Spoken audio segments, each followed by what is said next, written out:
आज से मैं जो सूत्र बताने जा रहा हूं, इनका पालन अगर आप करेंगे तो आप अपने जीवन में 148 बीमारियों से हमेशा बचेंगे। और भागवती जी का यह कहना है कि बीमारियों से बचना बहुत महत्व का है बनिस्बत की बीमारियों का इलाज करना। Prevention is better than cure. आज के सूत्रों को थोड़ा ज्यादा ध्यान से सुने। आज से जो शुरू हो रहा है वो फंक्शनल पार्ट है। इस फंक्शनल पार्ट में सबसे पहला सूत्र भागवती जी का, वो कई बार ये लिखते हैं अपने सूत्रों में कि खाना महत्व का नहीं है, खाने को पचाना महत्व का है। क्योंकि भोजन पचेगा तो रस बनेगा, उसी रस में से मांस, मज्जा, रक्त, मल, मूत्र, वीर्य, मेद ये सब बनेगा, अस्थियां बनेंगी और वही आपके शरीर के लिए आगे जीवन में काम आएंगे। पहला सूत्र भोजनांते विषम वारी। इसका सीधा सा अर्थ है भोजन के अंत में पानी पीना विष पीने के बराबर है। सूत्र ये है भोजन अंते माने भोजन के अंत में, भोजनांते विषम वारी। विष समझते हैं आप जहर, जहर जैसा क्या है? पानी। सूत्र उतना ही है। समझने के लिए मैं आपको बहुत उदाहरण दूंगा ताकि आप जल्दी पता कर पाएं। भागवती जी ने एक सूत्र में यह कहा है कि हमारा जो शरीर है इसका जो मुख्य स्थान पेट है, इसमें एक स्थान होता है पेट के अंदर नाभि, लेफ्ट साइड में नाभि से थोड़ा ऊपर जहां मेरा हाथ रखा हुआ है, इस स्थान को कहते हैं जठर। संस्कृत में कहते हैं जठर, हिंदी में कहते हैं आमाशय, अंग्रेजी में चाहे तो एपिगैस्ट्रिकम। भागवती जी कहते हैं कि इसमें अग्नि प्रदीप्त होती है, जठर अग्नि, जठराग्नि। और भोजन जो कुछ भी आप करते हैं वो पहले जठर में ही जाता है। यह है महत्व की बात। आपने रोटी का पहला टुकड़ा मुंह में डाला और जैसे ही टुकड़े को चबाना शुरू किया, लार बनना शुरू हुआ, तुरंत अग्नि प्रदीप्त हो जाती पहले ही टुकड़े में। तो ये अग्नि प्रदीप्त हुई। अब आप जो भोजन कर रहे हैं ये इस अग्नि के प्रभाव में पचेगा। तो भोजन के पचने की क्रिया में पहले भोजन रस में बदलेगा।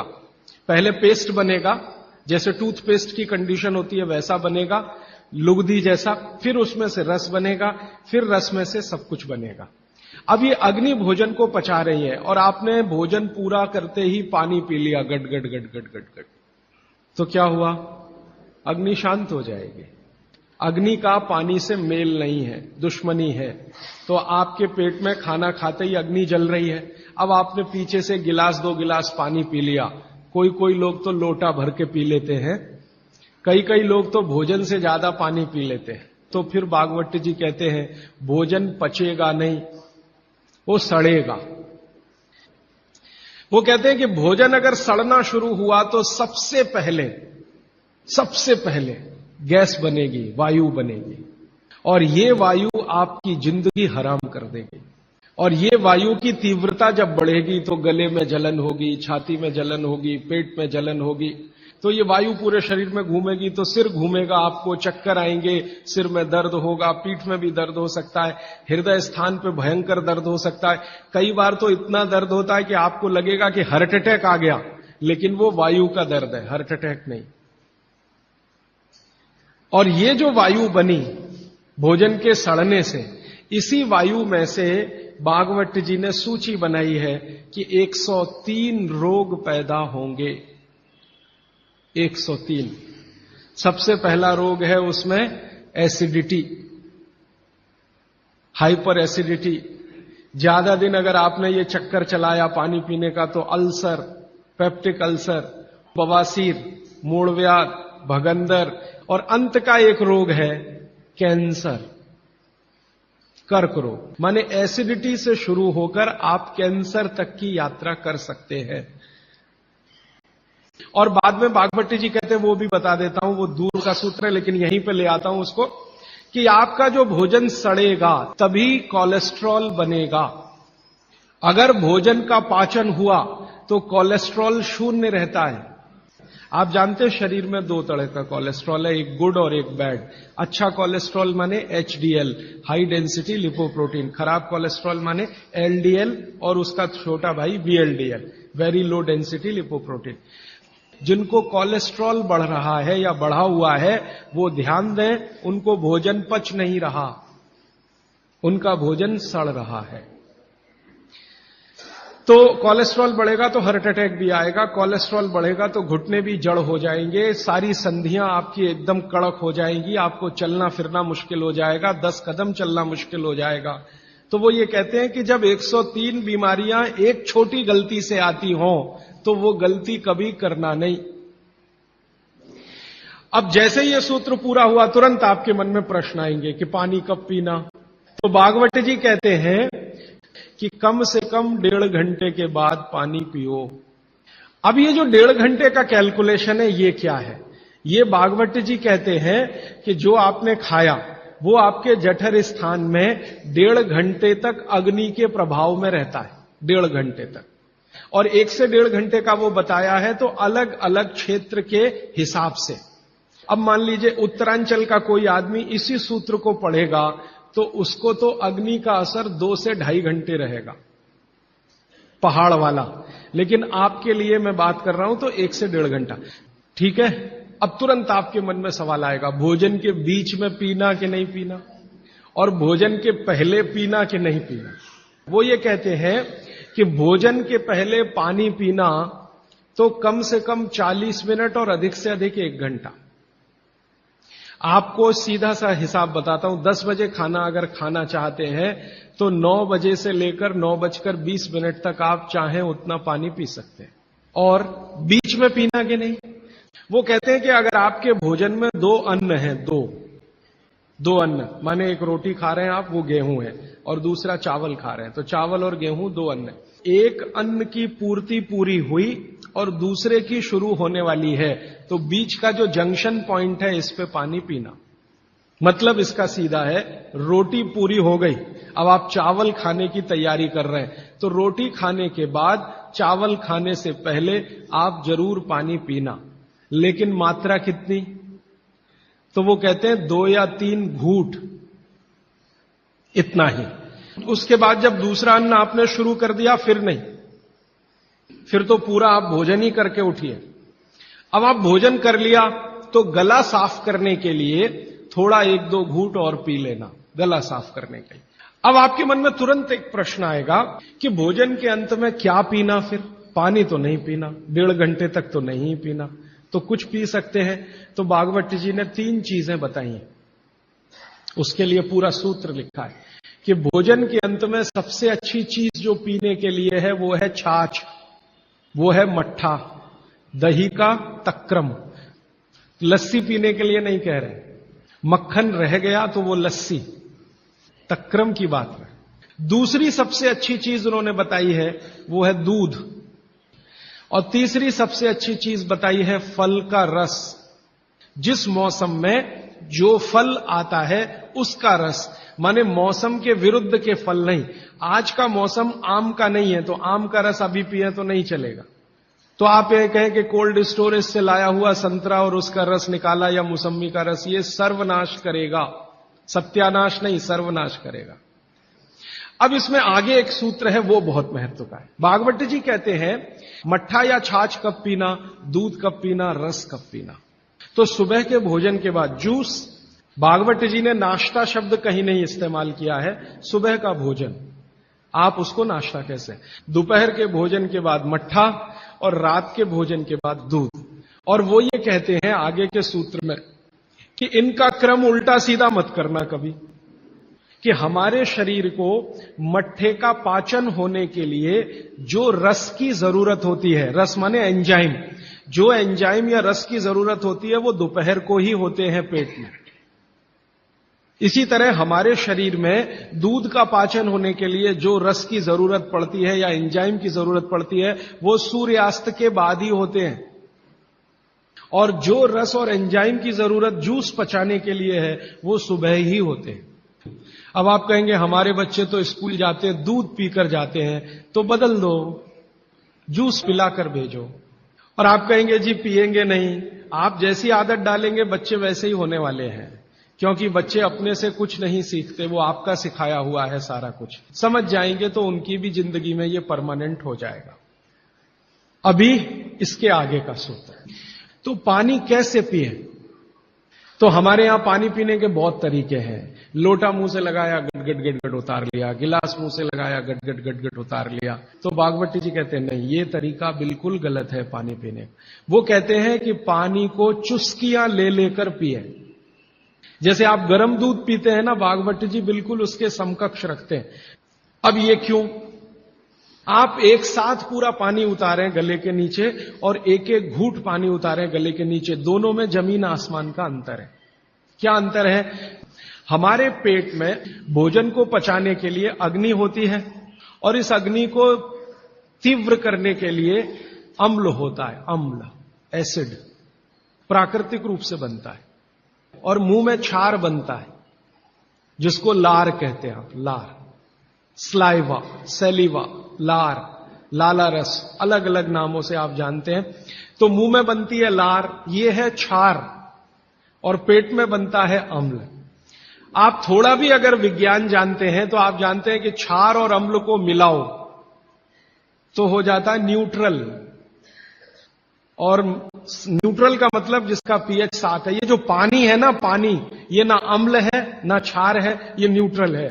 तो भागवत जी कहते हैं कि पेट आपका अक्सर पानी के जैसा रहे तो बढ़िया।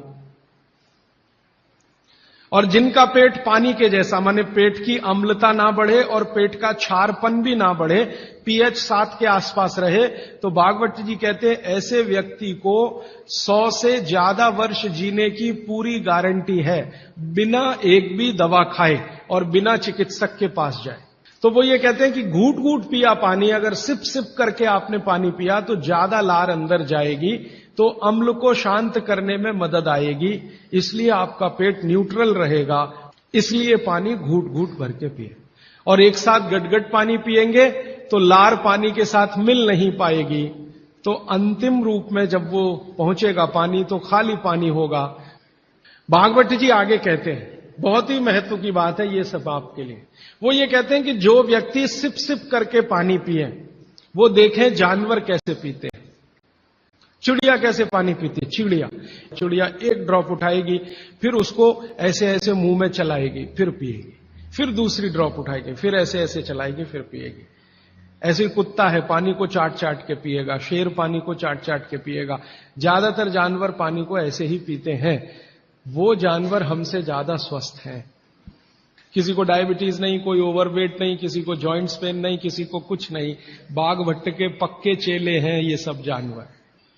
माने आपके सारे रोगों की एक दवा। तो मैंने ये एक्सपेरिमेंट शुरू किया। ये मैंने पढ़ा था 6 साल पहले। भागवत जी को मैंने 6 साल पहले पढ़ना शुरू किया। 3 साल पढ़ने में लग गया और 3 साल समझने में लग गया। तो आपको सुनकर हैरानी होगी, हमारे जो दोस्त हैं, सहयोगी हैं, जिनका वजन बहुत ज्यादा था, उन्होंने पानी सिप सिप करके पीना शुरू कर दिया और भोजन के 1.5 घंटे के बाद पानी पीना शुरू। ये 2 सूत्रों का ही परिणाम है कि सबके वजन पहले से आधे हो गए। सिर्फ पानी पीने का तरीका बदला। फिर मैंने डॉक्टरों से बात की कि ये चक्कर क्या है। तो उन्होंने कहा बात सीधी सी ये है कि जो लार है ना, इसकी मेडिसिनल प्रॉपर्टी सबसे ज्यादा है। आपने जानवरों को देखा होगा, उनको कभी भी कोई चोट लगे तो वो अपने लार से ही ठीक कर लेते हैं, चाट चाट के। अब वो ये कहते हैं कि भारत के वो मनुष्य या स्त्रियां और पुरुष बहुत ही दुर्भाग्यशाली हैं जो इस लार को अंदर ले नहीं जा पाते। जैसे तंबाकू खाने वाले लोग, गुटखा खाने वाले लोग, मावा खाने वाले लोग थूकते ही रहते हैं, उसको थूकते ही रहते हैं। जिसको बनाने के लिए भगवान ने 1 लाख ग्रंथियां आपके मुंह में दी हैं, जो रात दिन आपके लिए लार बनाती हैं। ये बहुत ही कीमती है, इसका औषधीय गुण बहुत है। और जैन दर्शन में इसको अहिंसा के साथ जोड़ा हुआ है।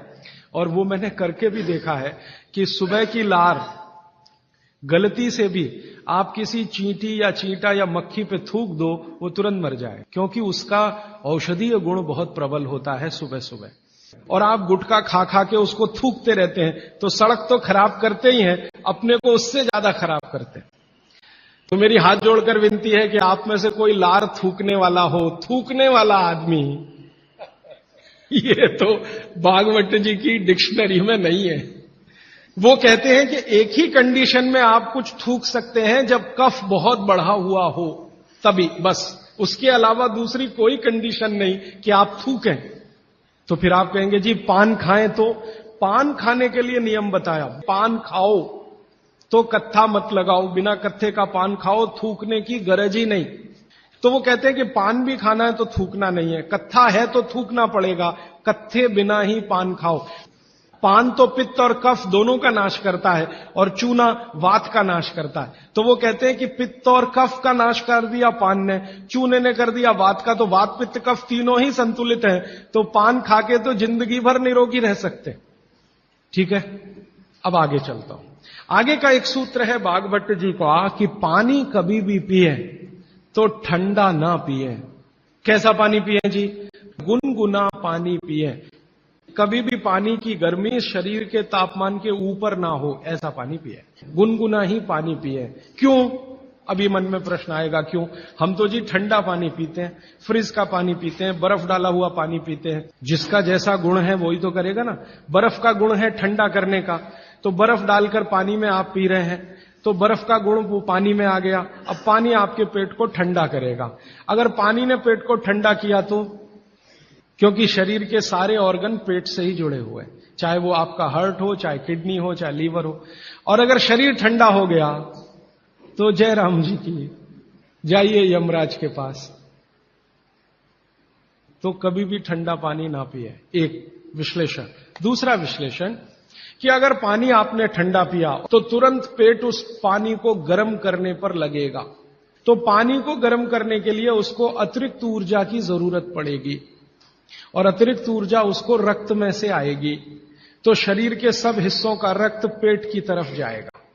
उसने बाकी हिस्सों में रक्त की कमी कर दी, और ये कमी हर समय ऐसे ही आती रहे, आप ऐसे ही ठंडा पानी पीते रहे, ऐसे ही कमी आती रहे, पीते रहे, कमी आती रहे, तो एक दिन वो अंग काम करना बंद कर देंगे, क्योंकि उनको रक्त की सप्लाई कम हुई है। और वो अंगों ने काम करना बंद किया तो ब्रेन हेमरेज हो गया, पैरालिसिस हो गया, हार्ट अटैक हो गया। तो ये सारी बीमारियों को क्यों बुलाते हैं ठंडा पानी पी के? मैंने उन लोगों को देखा जो चिल्ड वाटर पीते हैं, वो सवेरे सवेरे अगर संडास घर में गए टॉयलेट में, तो एक एक घंटे बाहर नहीं निकलते, कभी कभी तो 2-2 घंटे नहीं निकलते, बैठे ही रहते अंदर। उनको पूछो भाई क्या कर रहे थे 2 घंटे टॉयलेट रूम में? कहते हैं जी न्यूज़पेपर पढ़ रहे थे, मैगजीन पढ़ रहे थे। क्यों पढ़ रहे थे? तो कहते हैं टॉयलेट आती ही नहीं, माने स्टूल पास होता ही नहीं, संडास होती ही नहीं, उतरती नहीं, तो क्या करें। और वो बेचारे वहां बैठे बैठे कई बार इतने परेशान हो जाते हैं कि तरह तरह की आवाजें निकालते हैं, फिर भी नहीं आती। फिर वो गाना गाते हैं, मेरे सपनों की रानी कभी आएगी, वो आती नहीं है। और कभी कभी जब बहुत ज्यादा परेशान हो जाते हैं ना, तो एक गाना गाते हैं, एक बार आजा आजा आजा, वो तब भी नहीं आती। ये है समस्या कि जो लोग बहुत ठंडा पानी पिएंगे उनको एक बीमारी है, वो है कॉन्स्टिपेशन, कब्जियत, कोष्ठबद्धता, बद्ध कोष्ठ होना। कॉन्स्टिपेशन का मतलब आपकी जो इंटेस्टाइन है ना, लार्ज इंटेस्टाइन, वो एकदम ऐसी संकुचित हो गई। तो अगर आपकी लार्ज इंटेस्टाइन ऐसी हो गई तो आपकी जिंदगी भी ऐसी ही हो जाएगी। फ्रिज का रखा हुआ पानी ना पिए, बर्फ डाला हुआ पानी ना पिए, आइसक्रीम कभी भी ना खाएं, तो गर्म भोजन और ठंडी आइसक्रीम कभी ना खाएं। अक्सर मैं शादियों में, बारातों में जाता हूं तो वहां मैंने देखा है कि भोजन गर्मा गर्म कराएंगे, अंत में आइसक्रीम जरूर खिलाएंगे। सर्वनाश, बुला बुला के हमारा सत्यानाश करते हैं। ना मरो तो जल्दी मर जाओ, ऐसा आजकल आतिथ्य इस देश में चल रहा है। पहले कहते थे अतिथि देवो भव, अभी अतिथि दुश्मन भव। अभी चौथा सूत्र, आज का आखिरी सूत्र। भागवत जी कहते हैं कि सुबह का जीवन आपका जब शुरू होता है तो दिन की शुरुआत में सबसे पहले पानी पिए। दांत धोए बिना पानी पीना, मुंह धोए बिना पानी पीना, कुल्ला किए बिना पानी पीना। कारण उसका यह है कि रात भर जब आप सो रहे थे तो शरीर की सारी क्रियाएं तो शिथिल हो जाती हैं, लेकिन ये लार बनने की क्रिया ज्यादा शिथिल नहीं होती, ये चालू रहती है। तो रात भर आपने लार बनाई है, मुंह में जगह जगह जमा है, वो अंदर जाना बहुत जरूरी है, क्योंकि वो बेशकीमती है। तो सुबह सुबह जो लार बन रही है ये अंदर जानी ही चाहिए, इसलिए बिना कुल्ला किए पानी पीने का नियम है। इसी को ऊषापान कहा जाता है। तो सुबह उठते ही पानी पिएं। कितना पिएं जी? बुजुर्गों के लिए 2 गिलास, बच्चों के लिए और 3 गिलास आपके उम्र के लोगों के लिए। कम से कम इतना पानी पिएं। भागवती जी ने ये जो कहा ना सुबह की लार बहुत कीमती होती है, मैंने इस पर थोड़े कुछ एक्सपेरिमेंट किए पिछले एक आध साल। बहुत सारे कुछ पेशेंट ऐसे हैं जिनको डायबिटीज है, और डायबिटीज की कंडीशन में आप जानते हैं कि कोई घाव हो जाए, घाव तो जल्दी भरता नहीं। मैंने उनको दवाएं बंद किया होम्योपैथी का। फिर मैंने कहा भैया, भागवती जी ने कहा कि सुबह की लार बहुत कीमती है, तुम ऐसा करो सुबह उठते ही जो लार है ना उसको लगाओ तुम्हारे घाव पे, और आप देखेंगे चमत्कार। 15 से 20 दिन में घाव भरना शुरू, 3 महीने में बिल्कुल बराबर।